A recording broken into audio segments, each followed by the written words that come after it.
Everyone believed the billionaire's daughter had been born completely blind.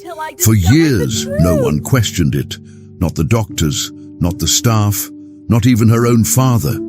She lived in silence, disconnected from the world, hidden away in a mansion full of secrets. But everything changed the day a new maid was hired. She wasn't a doctor or a specialist, just someone who paid attention. What she noticed during her quiet work around the house would unravel years of lies, challenge a powerful family's past, and bring to light a truth that had been buried since the day the little girl was born.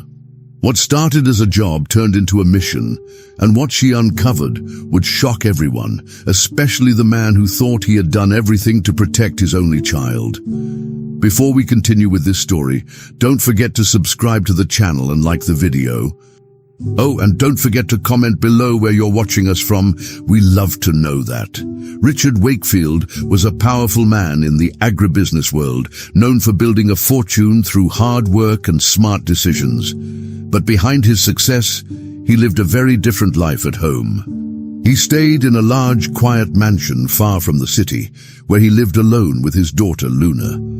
The house was beautiful, with expensive furniture, wide glass windows, and long, empty halls, but it felt cold and lifeless. Richard had lost his wife in a helicopter crash 5 years ago, just days after Luna was born. That tragedy broke something inside him. He had chosen to live far from everyone else, not because he wanted peace, but because he couldn't face the world anymore. His entire life now centered around Luna. She was the only person he truly cared about, and he tried his best to give her everything she needed. But Luna's condition made things hard. From birth, doctors said she was blind. Richard blamed himself, and his days were filled with quiet routines, sadness, and constant worry about her future. Despite the mansion being filled with all kinds of luxuries and tools meant to help, Luna didn't seem to react much to anything. Richard had hired therapists, tutors, and even brought in specialists from around the world, hoping someone could reach her. But nothing changed. Luna rarely spoke. She didn't play. She didn't laugh. Most of her time was spent sitting alone, often by the large living room window, feeling the breeze and listening to distant sounds. Her eyes, though blind, always stared into space, never focusing on anything. It was like she lived in her own world, one that no one else could enter. Richard often sat across the room, silently watching her, feeling helpless. He read to her sometimes, told her stories, even played music, but she rarely reacted. Only once in a while she would tilt her head or frown slightly, and those small gestures were all he had to hold on to. He wondered constantly if she even knew who he was, or if she felt anything at all. At 42 years old, Richard looked older than his age. The sadness had taken a toll on him. His beard was turning grey, and his eyes looked tired most of the time. His movements were slow, thoughtful, like someone always carrying a heavy weight. He had grown distant from friends, cancelled meetings, and passed more business responsibilities to others. He couldn't bring himself to leave Luna for long. Every morning, he followed a strict routine. He helped Luna get dressed, made breakfast, and guided her through the day.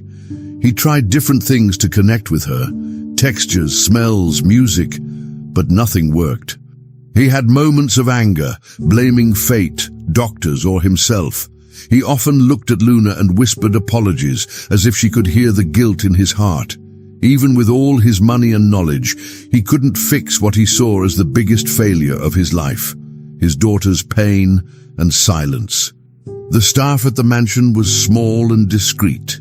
They respected Richard's privacy and barely interacted unless necessary. Most had worked there for years, watching Luna grow without much change. They talked quietly among themselves about her, sharing stories about little things they noticed, how she sometimes hummed softly at night, or how she reached out for the same stuffed toy every evening. But to Richard, those moments felt like tiny drops in a dry well. He wanted more.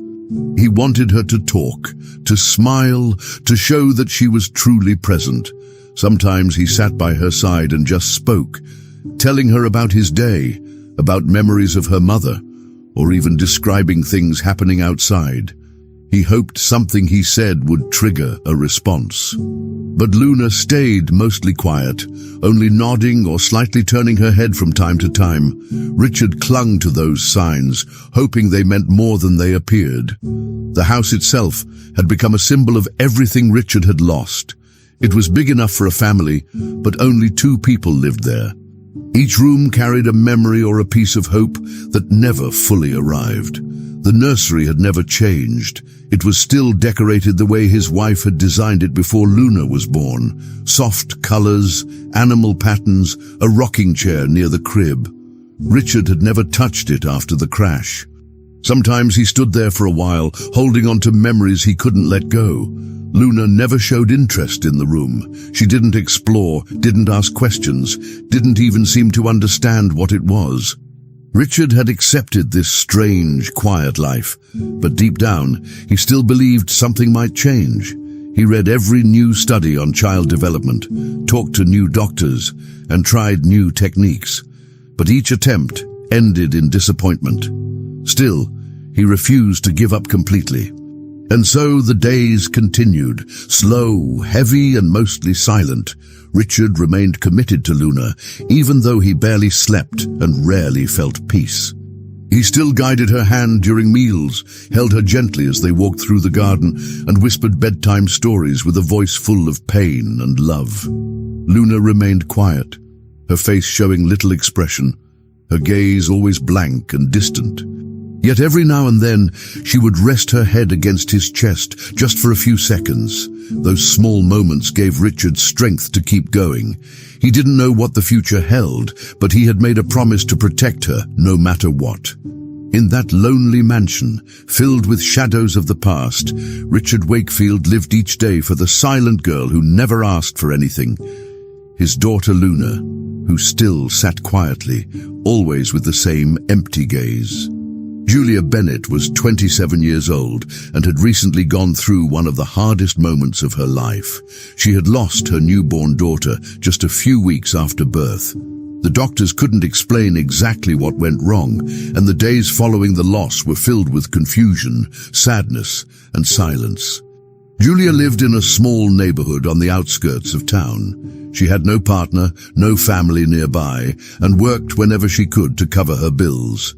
She saw the housekeeping job at the Wakefield mansion in a newspaper ad while sitting in a crowded waiting room. She applied for the position without thinking too much. Part of her just wanted to be somewhere new, far away from the pain that stayed inside her apartment. The mansion was quiet and hidden, with large gates and long driveways. When Julia arrived for the interview, she felt nervous, but focused. She didn't dress fancy, just clean and neat. Richard Wakefield opened the door himself, which surprised her. He looked serious, tired and observant, but not unkind. Richard had interviewed several people for the housekeeping job before. Most had excellent references and professional experience, but something always felt off to him. Either they were too chatty, too cold, or uncomfortable around Luna. When Julia walked in, he noticed her calm posture and quiet eyes. She wasn't trying to impress him, and she didn't speak more than necessary. There was something unusual about her presence. She didn't flinch at the silence in the house. She looked around respectfully, not with curiosity, but with a quiet understanding. During the interview, Richard asked her about her experience, and she answered clearly, though briefly. He noticed the way she spoke, direct and simple, but with a certain softness. At one point she paused and said she had recently lost a child. She didn't give details. Richard nodded, not asking anything else, but that one sentence made him look at her differently. He saw something in her face, a mixture of pain and strength. She wasn't trying to hide either. Julia's first day started early.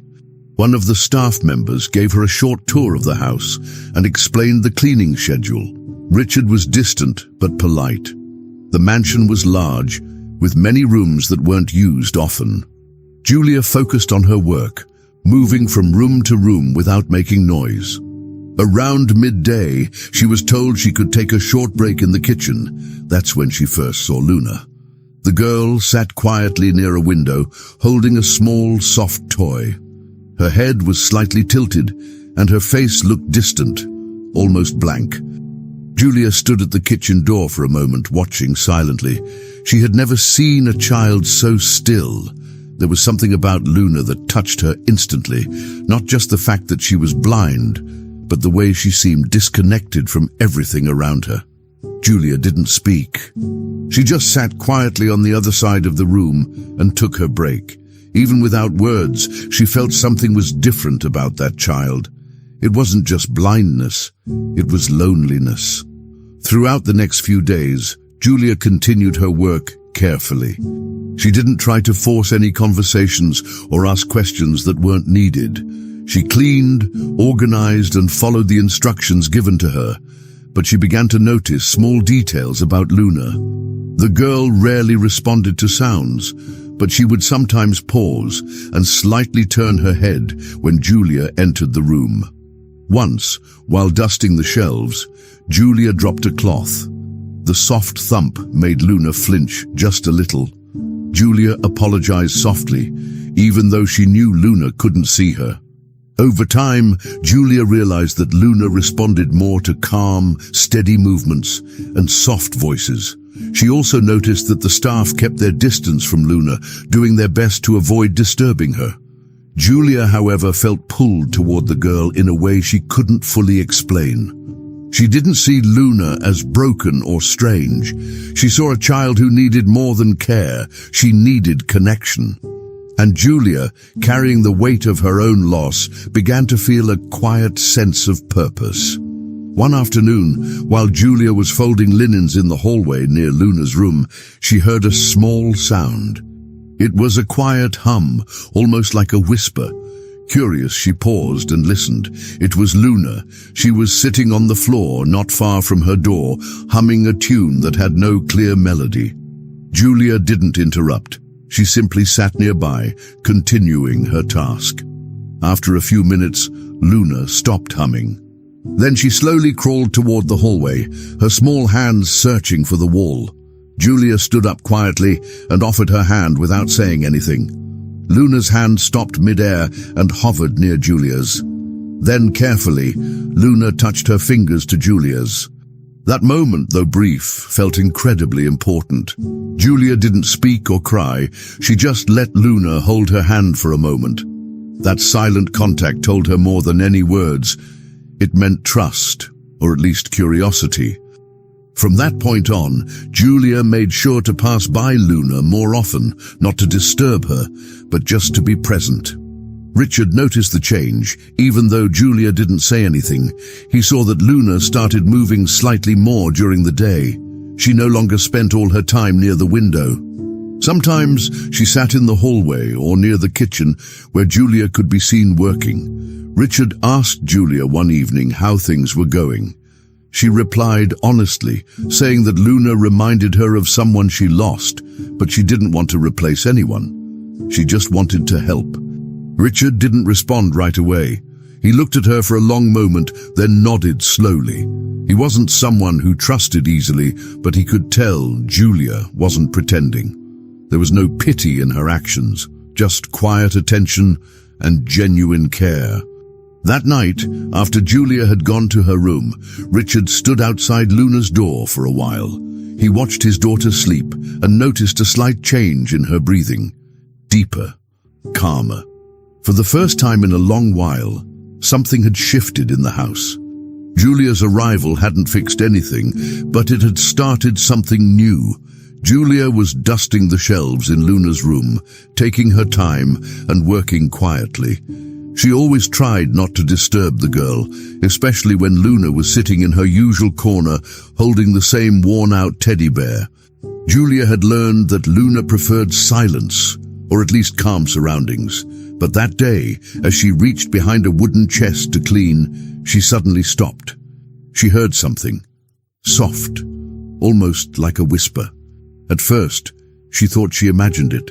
She turned slightly and looked at Luna. The little girl was gently moving her lips, murmuring something while hugging the teddy bear close to her chest.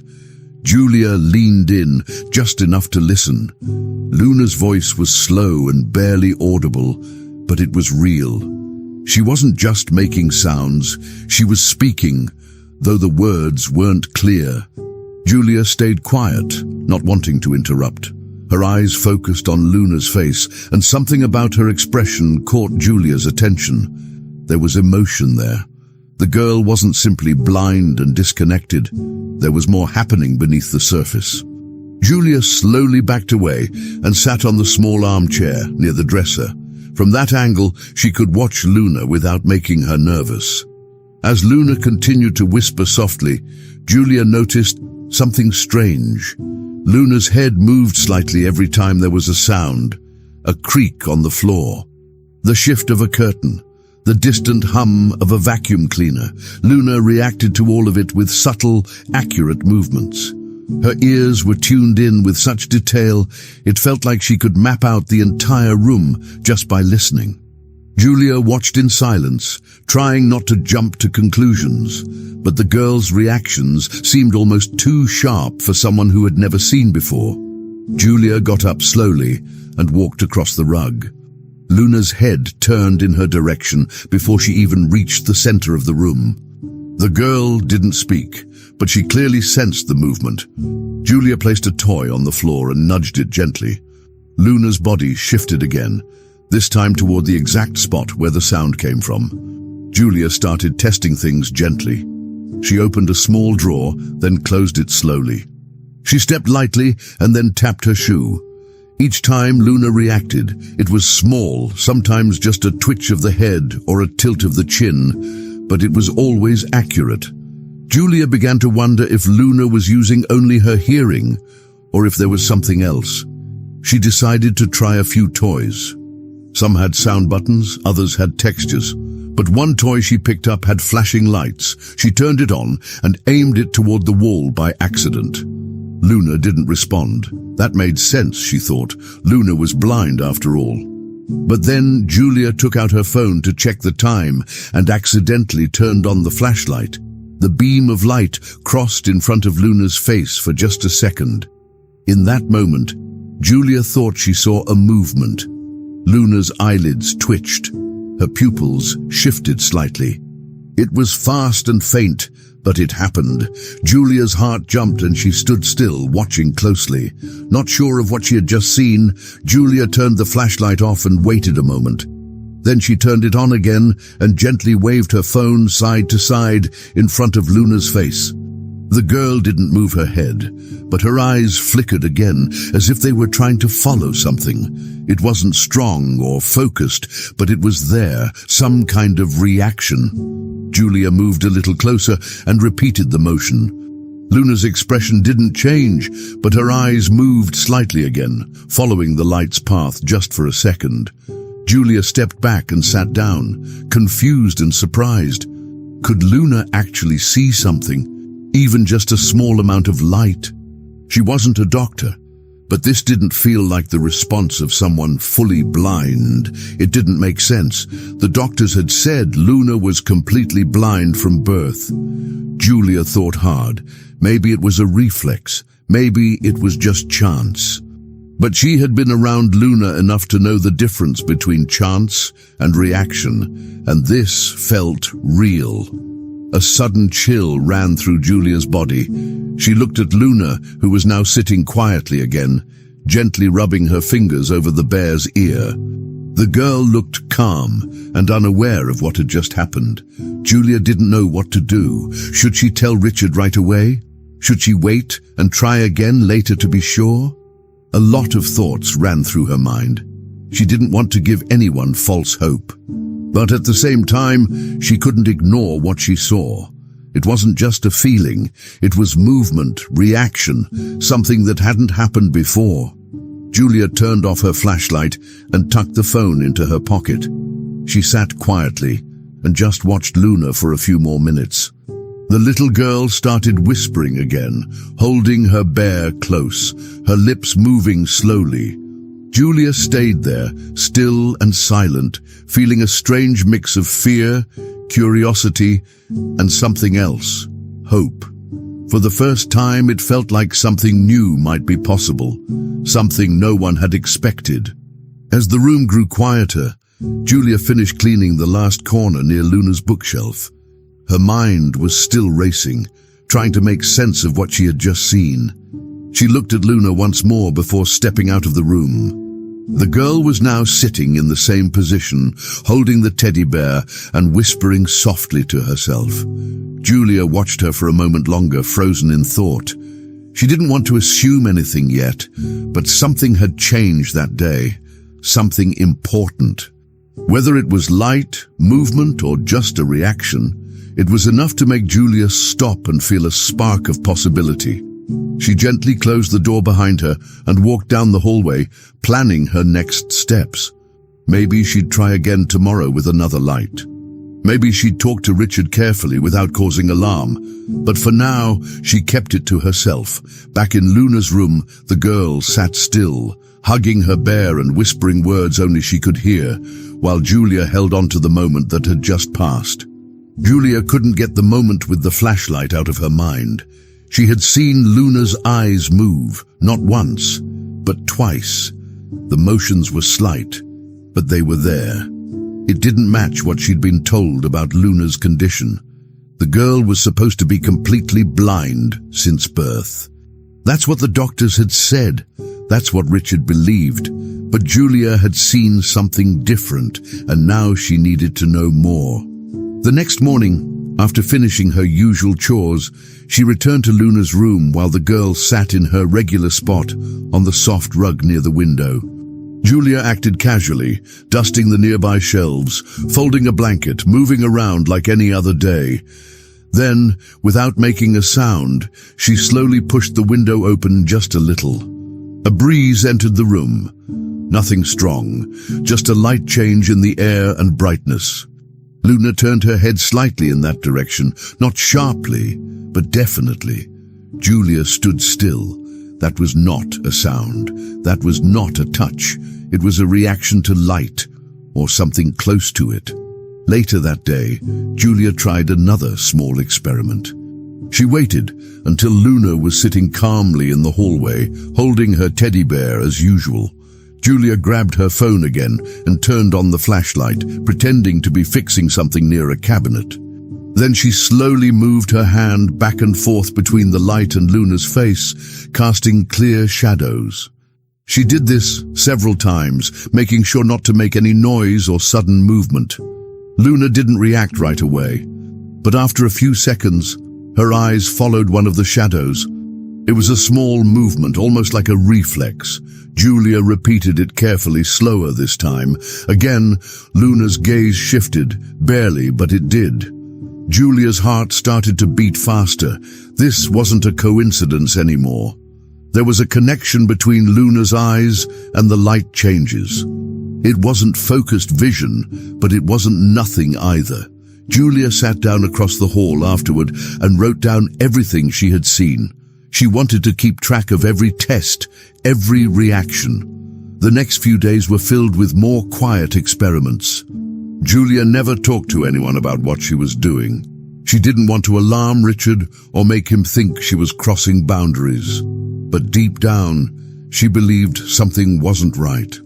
She continued to test Luna's responses carefully, slow flashes of light, quick movements, changes in brightness, and Luna kept reacting, just a little each time. These reactions weren't strong or consistent, but they kept happening. That was enough to convince Julia she wasn't imagining it. One afternoon, while tidying up the bathroom cabinets, Julia noticed a wooden box placed behind some towels. Curious, she pulled it out. Inside were several small bottles of eye drops. The labels were partially peeled off, but she could read the name of the doctor, an older name, no longer familiar to her. Each bottle had dates going back several years. There were no clear instructions, no reason listed, only the dosage. They had clearly been used for a long time, maybe daily. Julia checked the dates again. Something didn't feel right. She took one of the bottles and looked at it closely. It didn't look like the usual allergy or dryness drops she had seen before. There were scientific terms she didn't recognize.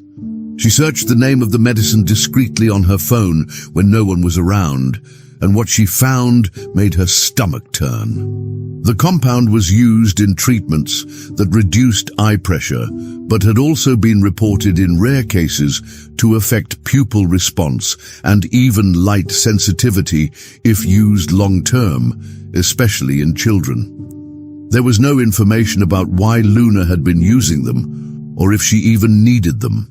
Julia started to wonder if someone had made a mistake, or worse, if Luna had been misdiagnosed. Could the drops have been blocking some of her natural vision all this time? Julia couldn't answer that yet, but she knew one thing for sure. This wasn't normal. She put the bottles back exactly where she found them and made a note of everything she saw. Her concern was growing, and so were her questions. That night, Julia lay in bed thinking about what to do. She didn't want to accuse anyone of anything. Maybe there was a real medical reason for the eye drops. Maybe the doctor had a plan. But if Luna could actually see light or shadows, even slightly, someone needed to know. Julia thought about telling Richard, but she hesitated. He was careful and protective. He trusted the past doctors and believed in Luna's diagnosis. Bringing this up without proof could cause tension. Still, keeping it a secret didn't feel right either. Luna deserved to be understood. She deserved a real chance. Julia felt more responsible for her now, more connected to her progress and her truth. She decided she would continue her observations for a few more days, keeping detailed notes. Then she would decide how to approach Richard. But in her heart, she already knew something had been missed. Something important. Luna's reactions weren't random. They were clues, and Julia had to keep following them no matter how complicated things became. In the following days, Julia continued to behave normally around Richard and the staff, but her attention stayed focused on Luna. She carefully watched every moment the girl reacted to light or movement. She repeated her quiet tests, changing only one thing at a time, just like she'd read in an article about behavioral observations. Every time Luna showed even a slight response, Julia wrote it down. She tested different times of day, different rooms, and various light sources. And almost every time Luna responded, barely, but clearly. Julia also kept watching the cabinet where the eye drops were stored. Every morning, one of the older staff members brought them to Luna's room and gave her the drops without much explanation. Julia made note of the routine. Luna didn't fight it. She was used to it. But Julia couldn't ignore the growing suspicion. If these drops were part of the problem, they needed to be questioned. She still didn't know how to bring it up to Richard, but the idea that something had been hiding in plain sight all along was now impossible to ignore. A silent alarm had been triggered. Julia had waited long enough. After days of silent tests and notes, and after observing Luna react to different types of light and movement, she felt ready for one final step. The quiet doubt that had started as a passing thought had now grown into something bigger, an undeniable need to know the truth. She waited until the house was calm and still. The staff had finished their duties, and Richard had gone into his office for the evening. Julia found Luna sitting cross-legged on the rug in her room, gently rocking her teddy bear. The girl seemed relaxed, her usual blank expression resting on her face. Julia sat across from her and gently pulled a small flashlight from her pocket. She looked at Luna carefully, making sure she didn't startle her. "Luna," she said softly, "I'm going to shine a little light. Tell me if you feel anything, okay?" Luna didn't answer, but she stayed still. Slowly, gently, Julia raised the flashlight and pointed it straight into Luna's eyes, her heart pounding with fear and hope at the same time. For a few seconds, nothing happened. Luna's eyes stayed open, motionless, and Julia thought maybe this had been a mistake. But then, out of nowhere, Luna blinked. It was slow, almost like she was confused by something. Then she blinked again, this time faster, as if reacting to the brightness.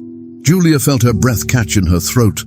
She kept the light steady and leaned forward slightly. "Luna, can you feel that?" she whispered. The room was completely silent except for the sound of their breathing. Luna tilted her head, her eyebrows tightening just a little. Then in the smallest, most fragile voice, she said something Julia wasn't ready for. "I think I saw a light, Mommy." The words were broken and shaky, like she wasn't sure she was saying them right. Julia froze.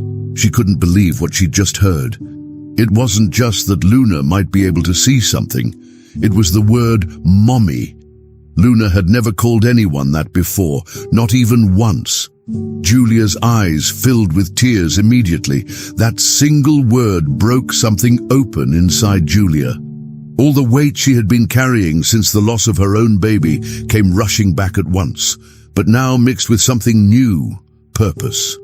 Luna had reached out in the only way she knew how.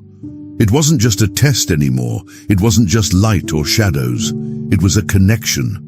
Luna had responded not only to what she saw, but to what she felt in that moment.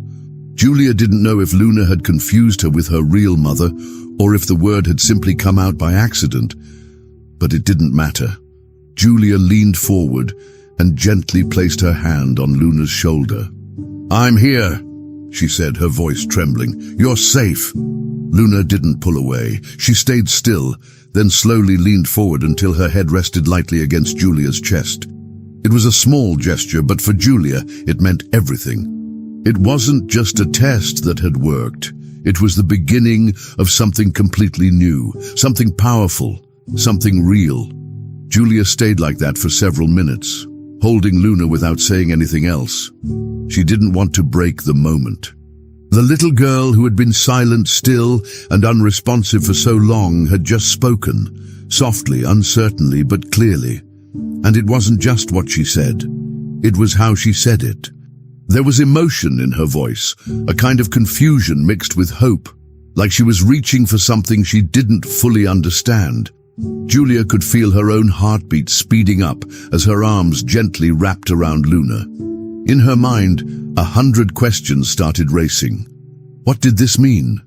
How much could Luna actually see? How long had she been feeling these things but not expressing them? And what about the eye drops? Julia didn't have all the answers, but she had something even stronger.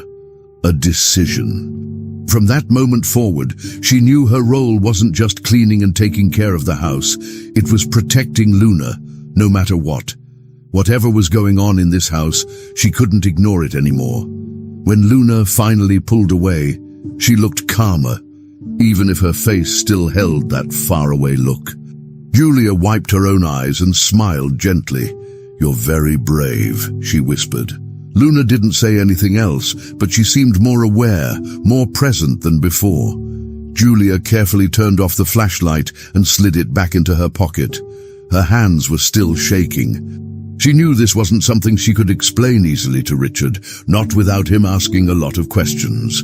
But she also knew something important had just happened, something that couldn't be ignored or forgotten. Julia had come to this house hoping for work, trying to escape her own grief. But now, she had found a new purpose, a reason to stay. Luna wasn't just a quiet child with a medical condition. She was a girl trying to connect, trying to understand a world she hadn't fully experienced yet. Julia realized that from this point forward, her job would be much more than just housework. She had to protect that connection. She had to protect Luna. As Julia stood up, she gently kissed the top of Luna's head and helped her lie down for rest. The girl held her teddy bear close again, but stayed quiet. Julia pulled the blanket over her and sat by her side for a few minutes, just watching. Her mind was filled with thoughts, but her heart had already made the choice. Whatever had caused Luna's blindness, and whatever the truth was behind those eye drops or the years of silence, Julia was going to find out. But she would do it carefully, step by step. For now, Luna had spoken, and that meant everything. She had whispered a truth in the form of a sentence so simple and yet so deep. "I think I saw a light, Mommy." That was the moment it all changed. It wasn't just about medicine or diagnosis anymore. It was about trust, safety, and something like love. As Julia turned off the lights and left the room, she carried that sentence in her chest like a promise. She would protect Luna at all costs. Julia was standing in Luna's room, kneeling beside the small rug, holding the flashlight again. She knew she was risking a lot by doing this, but after what had happened, the blinking, the whispered sentence, the word "Mommy," she couldn't just stop. She needed to be sure. So she aimed the light gently toward Luna's eyes, moving it slowly to see if there would be another reaction. Luna blinked again, just like before, and turned her head slightly as if following the brightness. Julia felt her heart race, but before she could speak, a loud voice came from the hallway. "What are you doing?" It was Richard. He stepped into the room quickly, his face red with anger and confusion. "What is that in your hand?" he shouted. Julia froze, trying to explain, but Richard grabbed the flashlight from her and stared at her with disbelief.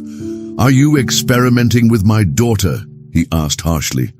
Before Julia could defend herself, Luna suddenly stood up and for the first time in her life ran straight toward someone. She ran to Julia. Luna wrapped her arms around Julia's waist and held on tightly. Her small body trembled, and she didn't say anything at first. Richard was completely stunned. He had never seen his daughter move like that, never seen her walk with purpose, let alone run. "Luna," he said, unsure of what was happening. The girl stayed quiet for a moment, still holding Julia. Then with a small, shaking voice, she said the words that would change everything. "I saw a light." Richard blinked, completely confused. "What did you say?" he asked. Luna turned her head slightly toward his voice and repeated it. "I saw a light." Julia stayed silent, letting the moment speak for itself. Richard looked at both of them, overwhelmed. For years he had believed that his daughter was blind without question, but now she was talking, reacting, and reaching for someone. He couldn't ignore it. Slowly, without saying much else, he nodded and spoke in a low voice. "Stop giving her the eye drops, at least for now." Julia simply nodded, her heart pounding with relief. The following days were filled with quiet changes. Julia stopped giving Luna the drops, exactly as Richard allowed. The first day passed without anything noticeable, but by the second, something began to shift. Luna started responding to light more frequently, especially sunlight. Julia opened the curtains during the morning, and Luna turned her head toward the bright window. It wasn't just random movement. She paused and kept her face in that direction for several minutes, almost as if enjoying the light.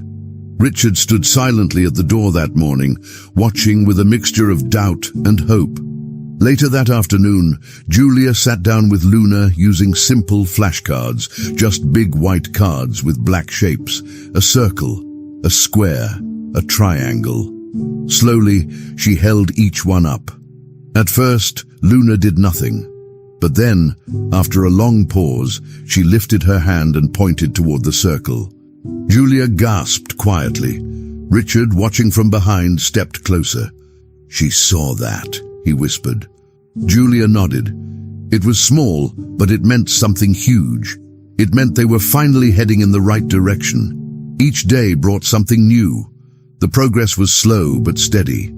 Julia stayed consistent, working patiently with Luna through small games and simple visual tasks. Luna reacted more often now, not only to lights, but to objects. One afternoon, Julia placed 3 toys in front of her, a soft ball, a toy car, and a plastic duck. Without saying anything, she nudged the duck gently, and Luna smiled. Then she pointed at it. Richard was nearby, and for a few seconds he said nothing. He just watched, his eyes full of surprise. "She's choosing," he said quietly. Julia nodded again. "Yes, she's seeing." That night, Luna sat with Julia by the window, and instead of just staring blankly, she began asking small questions. "What color is that?" she asked, pointing toward a blanket. It shocked them both. Julia answered softly, and Luna asked again about other things. Richard stood near the doorway again, not saying a word. For a man who had lived with hopelessness for years, the sudden spark of progress left him speechless. He began to believe again. One morning, as sunlight filled the hallway, Luna walked toward the brightness without help. She didn't stumble or hesitate. She moved with quiet confidence, stretching her hand out toward the light coming through the window. Julia followed slowly behind her, not interrupting. Richard had been in his office, but came out when he heard footsteps. He stopped when he saw Luna standing near the light, one hand on the glass, the other holding her teddy bear. "She's not afraid anymore," Julia said gently. Richard didn't answer. He sat down nearby, his face pale. "I don't know how we missed it all these years," he finally said. Julia stayed quiet, stayed. There was no easy answer. Maybe it was the wrong diagnosis, maybe it was the medicine, or maybe no one had paid close enough attention. But now, none of that mattered. What mattered was Luna's progress. Her smiles became more frequent. Her eyes started to look toward faces. And sometimes, in quiet moments, she would reach out and touch Julia's face, like she was trying to memorize her features. By the end of the week, the atmosphere in the mansion had changed completely. It was no longer silent and heavy. It felt lighter, more alive. Luna now responded to colors, shapes, even simple gestures. She smiled more. She laughed softly when Julia tickled her or told silly stories. She had stopped whispering to herself as much, and instead began asking questions out loud. Richard, though still distant at times, started sitting with them during these moments. He no longer watched from a distance.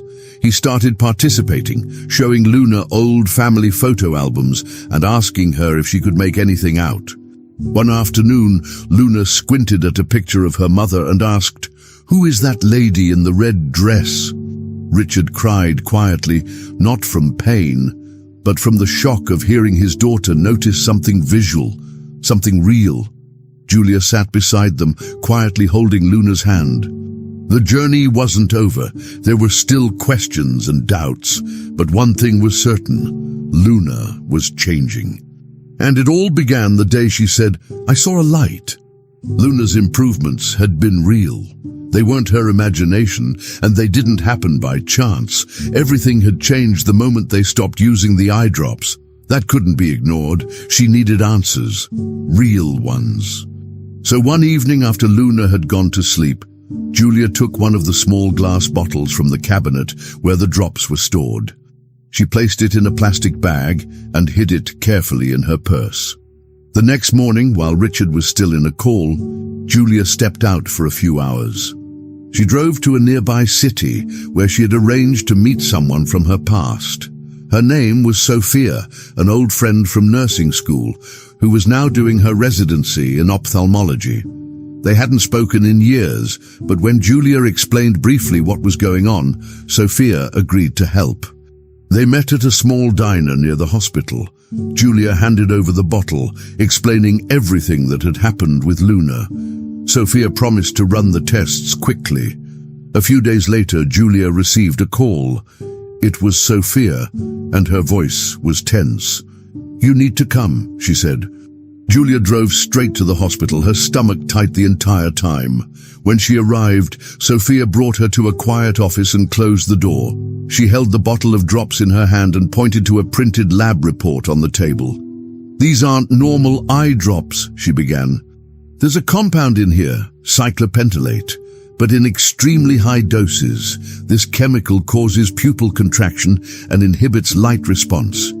In normal doses, it's used to treat certain eye conditions, but this formula is different.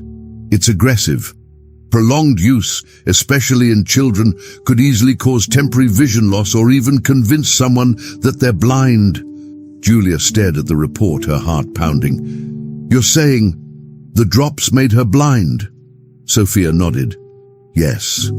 And if she was never completely blind to begin with, these drops would have erased what little sight she had. Julia felt sick. She covered her mouth and sat down, stunned. Julia asked Sophia if this kind of thing could happen by mistake. Maybe someone had mixed up prescriptions or used an outdated treatment, but Sophia shook her head. No, this isn't a mistake. This formula was intentional. Someone designed it to restrict vision.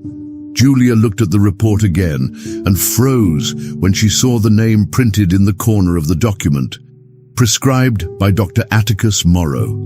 Her eyes widened. That was Luna's doctor. He had treated her since birth. Julia remembered the name from the labels on Luna's old records and medication bottles. She couldn't believe it. How is this even allowed? She asked. Sophia frowned. I've heard of him. A few years ago, there were rumors about malpractice lawsuits filed against him in several states. I thought he had stopped practicing. Julia felt dizzy.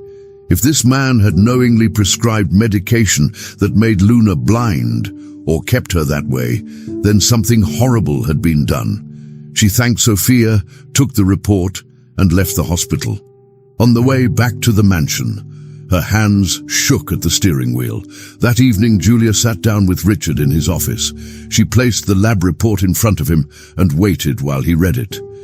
His expression changed slowly, from confusion to disbelief, and then to something darker. When he saw the name Dr. Atticus Morrow in bold print, he stood up abruptly and walked to the window, silent for a long time. This can't be real, he said finally. He treated Luna since she was a newborn. He told me she had no retinal response, that her optic nerve was underdeveloped. He convinced me she would never see anything. Julia stayed calm, explaining everything Sophia had said. The chemical, the purpose, the risks. It all pointed to one conclusion. Luna had not been born completely blind, and the drops had made her condition worse. Richard sat back down, visibly shaken. I trusted him, he muttered. I followed every instruction. Julia reached across the table. You didn't know, but now we do. Richard nodded slowly. Then we have to find him. We have to know why he did this. First to old colleagues, then to medical offices in the state, and finally to the licensing board. Everyone gave him the same kind of answer. Dr. Atticus Morrow hadn't practiced medicine in years. His license had been suspended after a series of lawsuits involving other children. Cases that had never made national news, but were serious enough to push him out of the profession. In each case, the families had reported strange prescriptions, inconsistent diagnoses, and long-term damage. Richard felt sick to his stomach. He realized he had never truly questioned the treatment Luna was receiving. After his wife died, he had simply accepted what the doctor said, trusting his word without thinking deeper. Now he understood that trust had been broken in the worst possible way. Julia continued her own research online, finding a few articles on obscure blogs and forums written by angry parents. One post mentioned Morrow leaving town quietly, avoiding court by settling privately. The more they learned, the clearer it became. He had vanished. Richard and Julia sat in silence that evening, both overwhelmed. Luna was asleep upstairs, unaware of the storm that was now unraveling around her past. Richard held the lab report in one hand and a photo of Luna in the other. He stole years from her, he said quietly. Years she could have been seeing, learning, living. Julia nodded, her voice calm but steady. But she's not lost anymore. She's gaining it back, slowly. Richard looked at her, and for the first time, the hardness in his face seemed to fade. You saved her, he said. Julia shook her head. We still have a long way to go. Richard agreed. He promised they would keep searching for Morrow, even if it took months. They needed closure. They needed justice. But most of all, they needed to rebuild Luna's future on honest ground this time. As the night settled in, both of them felt the weight of what had been uncovered. The truth had finally come to light. And from this point forward, there was no turning back. Richard and Julia agreed it was time to speak out. The truth about Dr. Morrow couldn't stay hidden. Richard contacted a journalist he had trusted in the past, someone known for careful, respectful reporting. Together, they started organizing medical records, test results, and all the documents proving Luna had been given dangerous medication for years. Julia also wrote a statement about her discovery and involvement. They didn't want fame or drama. They just wanted the truth exposed so that no other child would suffer the same. But soon after the story was shared with the journalist, strange things started happening. The following day, a new article appeared online. Not about Morrow, but about Richard. The headline suggested he had ignored professional advice for Luna's treatment for years and had refused important therapies. It painted him as a careless father. Richard was shocked. None of it was true.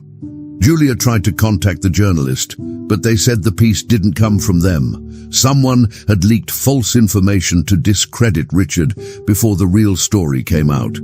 As they tried to control the situation, things got worse. Julia began receiving strange messages on her phone from an unknown number. At first they were vague, saying things like, "You should stop, and it's not your business." But then they became more direct. "Stay out of this, or we'll make sure you regret it." Julia told Richard immediately. He wanted to call the police, but Julia wasn't sure if that would help. There was no name, no face behind the threats. They both realized that someone didn't want the truth about Dr. Morrow going public. Maybe it was the doctor himself, maybe someone connected to him. Either way, they couldn't back down.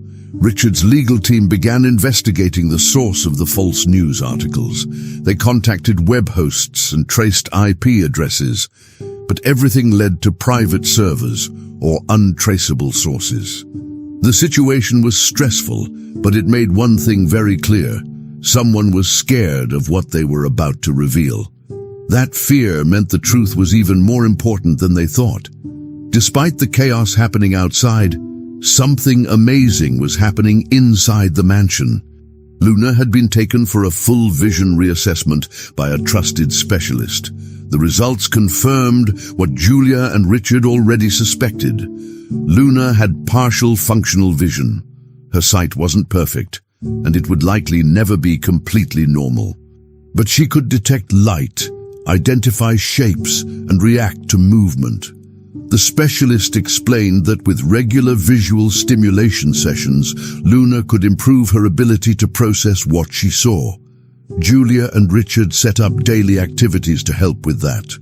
They used colorful toys, movement-based games, and spent time in sunlit rooms. Luna responded well. She didn't seem scared or confused, just curious. She pointed to colors when asked, followed moving objects with her eyes, and even started recognizing differences between day and night. These small changes filled the house with new energy. The staff, once silent and reserved, now smiled more often. There was a sense of hope again. Luna was proving everyone wrong. She was learning to see, little by little. One afternoon, Julia placed a set of crayons and paper in front of Luna. She didn't explain much, just told her that these were colors, and she could do anything she wanted with them. Luna touched each crayon, feeling their shape. Then she picked the yellow one and pressed it to the paper, unsure at first. The line she drew was shaky, uneven, but it was her first. Julia watched closely.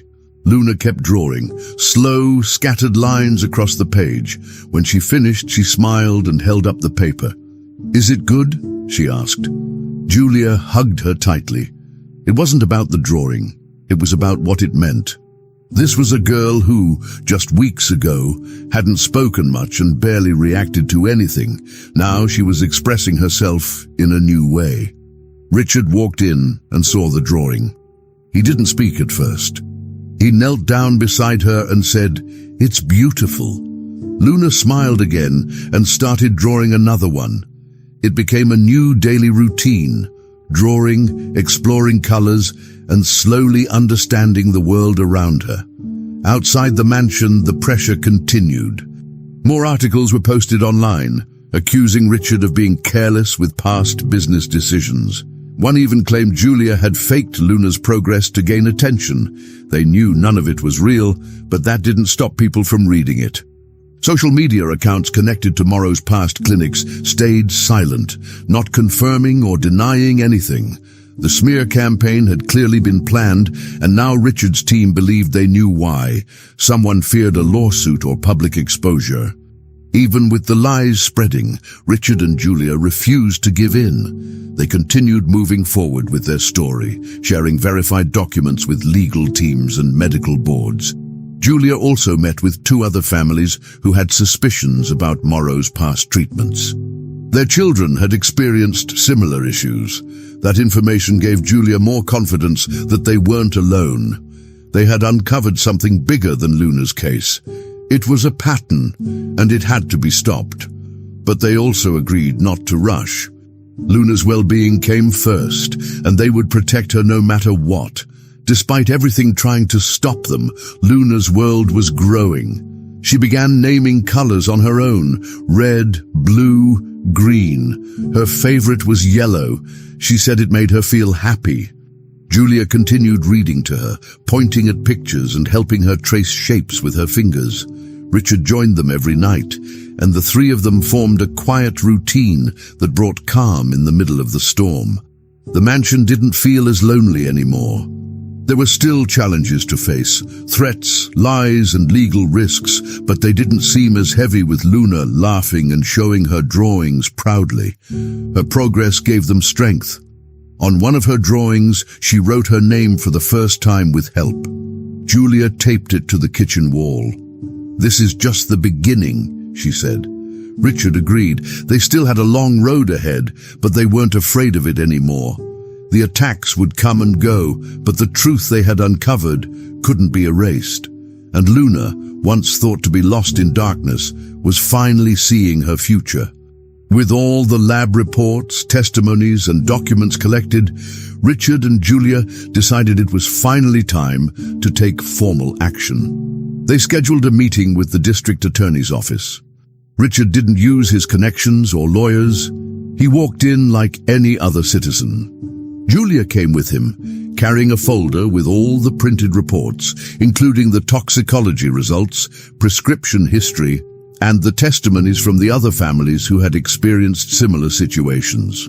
They were received by a young but serious prosecutor who listened carefully as they explained what had happened to Luna.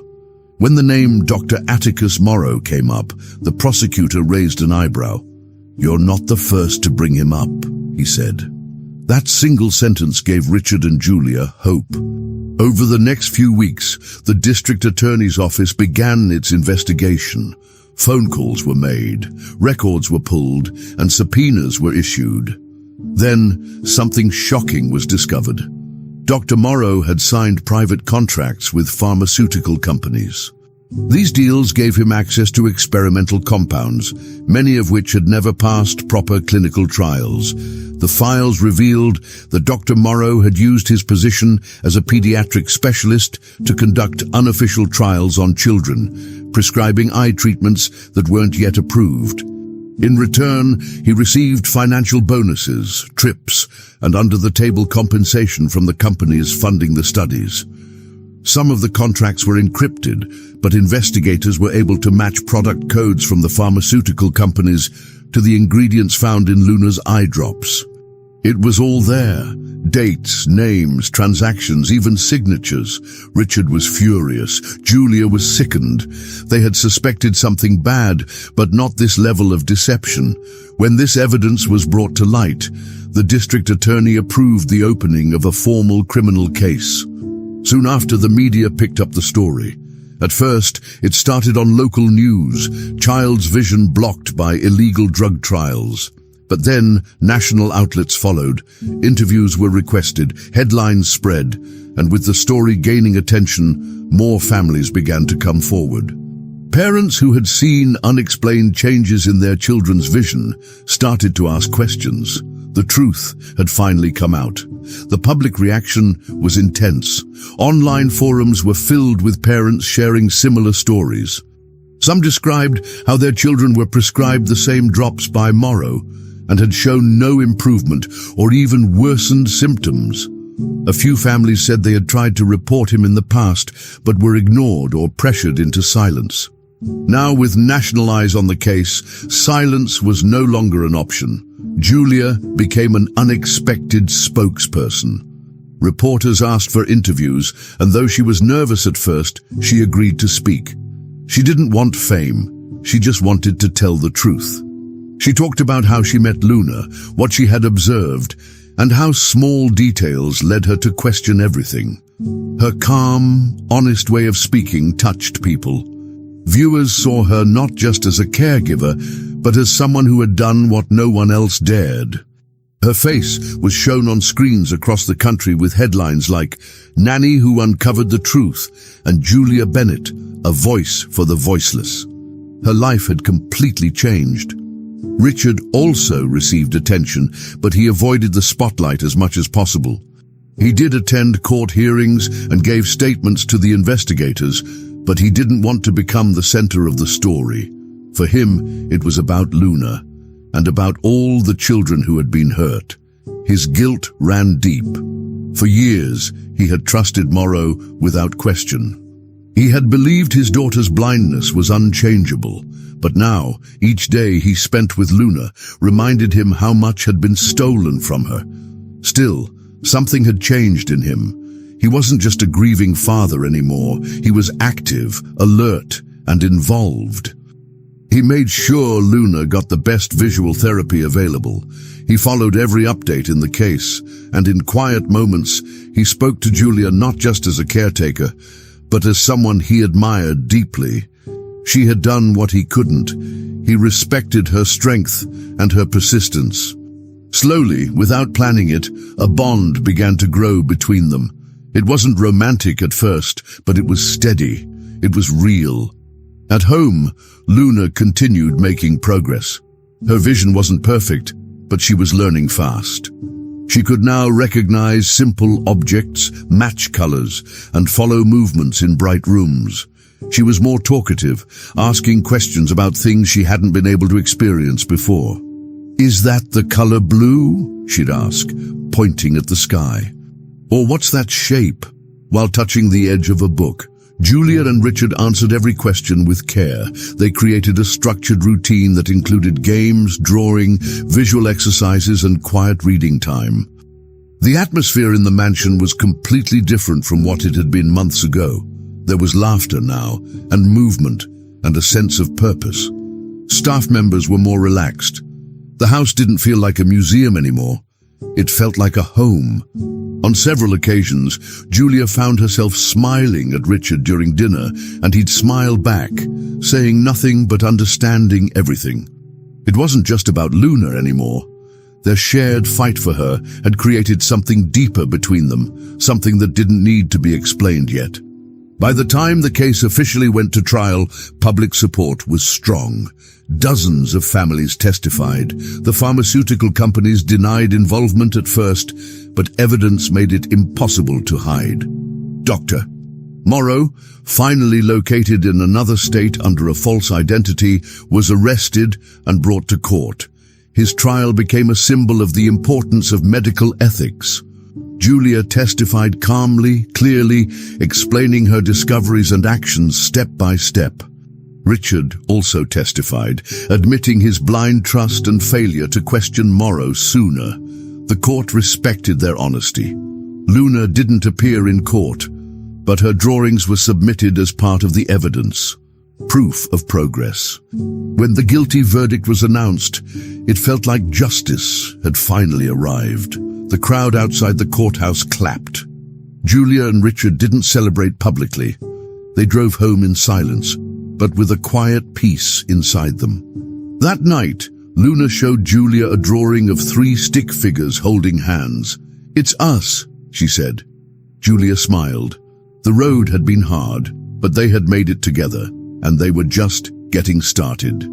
Dr. Atticus Morrow was officially convicted. The court found him guilty of illegal medical practices, including using unapproved medications on children without proper consent. He was sentenced to prison, and the companies involved were fined and banned from producing similar compounds. News of the conviction spread across the country. The case had brought awareness to thousands of families, and changes were made to how medical trials were approved and monitored.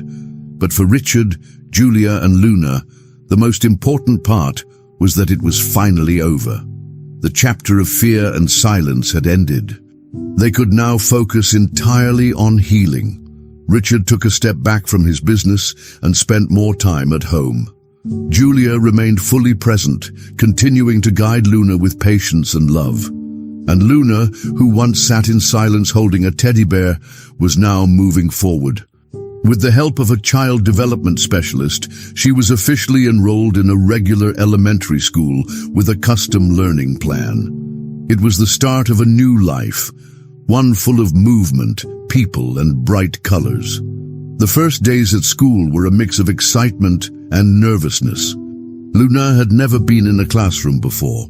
Julia went with her to meet the teacher, who had already read her file and knew about her vision progress. They introduced Luna to the class, slowly, giving her time to adjust. At first, she stayed quiet and stayed close to Julia, unsure of the noise and constant motion around her. But within a few days, things began to change. She started answering questions, raising her hand and joining group activities. She was fascinated by things other kids had taken for granted, like colors on the board, pictures in books, and even the way chalk left marks on the blackboard. Julia would pick her up every afternoon, and Luna would talk non-stop on the way home. "Did you know blue and green are my favorite together?" she said once. Her words came faster, her eyes brighter. Richard listened with pride each evening. The little girl he once feared might never engage with the world was now fully part of it. Months passed quickly. Luna made new friends and continued improving in every subject, especially art. Her teachers said she had a unique way of understanding shapes and colors. Julia often found sketches stuffed into her backpack, houses, animals, faces, sometimes just abstract color swirls. Every picture told a story. At home, Richard turned one of the rooms into a mini studio just for her. It had shelves full of paints, pencils, and paper. Luna spent hours there after school. She liked working with music on, usually something soft in the background. Julia sat nearby, sometimes helping with supplies, but mostly just watching. Luna didn't need direction anymore. She had found her rhythm.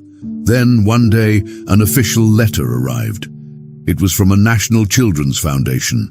Luna had been selected to receive a special medal, an honor given to children who had shown strength in difficult situations. Along with the medal, she would be named an ambassador for resilient childhood, encouraging other kids to keep going no matter what.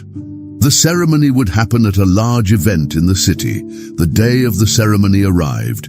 Julia helped Luna into a soft yellow dress, her favorite color. Richard wore a dark suit but had a flower pin in the same shade as Luna's dress. They arrived early and were guided backstage. Other children were also receiving honors, but Luna's name was last on the list. The host of the event gave a warm speech about children overcoming hard beginnings. When Luna's name was called, she walked calmly across the stage, holding Julia's hand. The applause was loud and full of love.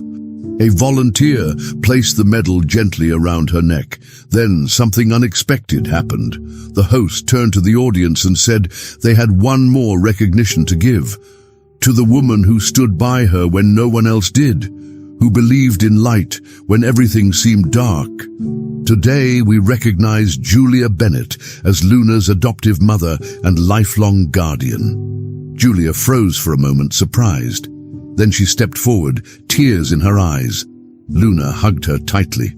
The crowd stood and applauded again. It was a moment they would never forget. Years passed. Luna grew into a confident teenager with a clear purpose. She kept drawing, painting, and learning more about art every day. Her teachers described her as focused, kind, and talented. She used her story as motivation and often spoke to other children going through difficult times. By the time she turned 18, Luna had been accepted to an art academy. She moved into a small apartment in the city, but Julia and Richard remained close. They visited often and helped her set up a real studio. Luna began working on a series of paintings inspired by her childhood. She wanted to show her journey, not just the pain, but the discovery and joy too. A few years later, she held her first public art exhibition in a local gallery. It featured 15 paintings, each one named after a moment that changed her life. Friends, teachers, and even the journalist who once told her story came to see. The gallery was packed. Luna stood in front of a microphone and prepared to give a short speech. She looked out at the audience, took a breath, and began speaking. Her voice was calm and steady. She thanked her teachers, friends, and supporters. Then she paused and looked at Julia, who stood beside Richard near the front row. "People often ask me when I saw light for the first time," Luna said. "They expect me to talk about flashlights or sunlight or my first drawing. But the truth is, the first light I ever saw didn't come from my eyes. It came from her heart." She pointed to Julia. The room went completely silent for a few seconds. Julia covered her mouth, moved to tears. The crowd slowly began to clap, some already crying. Richard placed his arm around Julia's shoulder. That night, the gallery stayed full until closing. Luna's art sold quickly, but more than the colors or strokes, people came for the story behind it. A story of truth, love, and second chances. And in the center of it all was Luna, no longer just the silent girl, but the artist who had learned to see. Finally, we've reached the end of this story. I'm extremely happy that you've made it this far. Thank you very much for watching. Comment below what you thought and what was the best or worst part. Don't forget to subscribe. Until next time.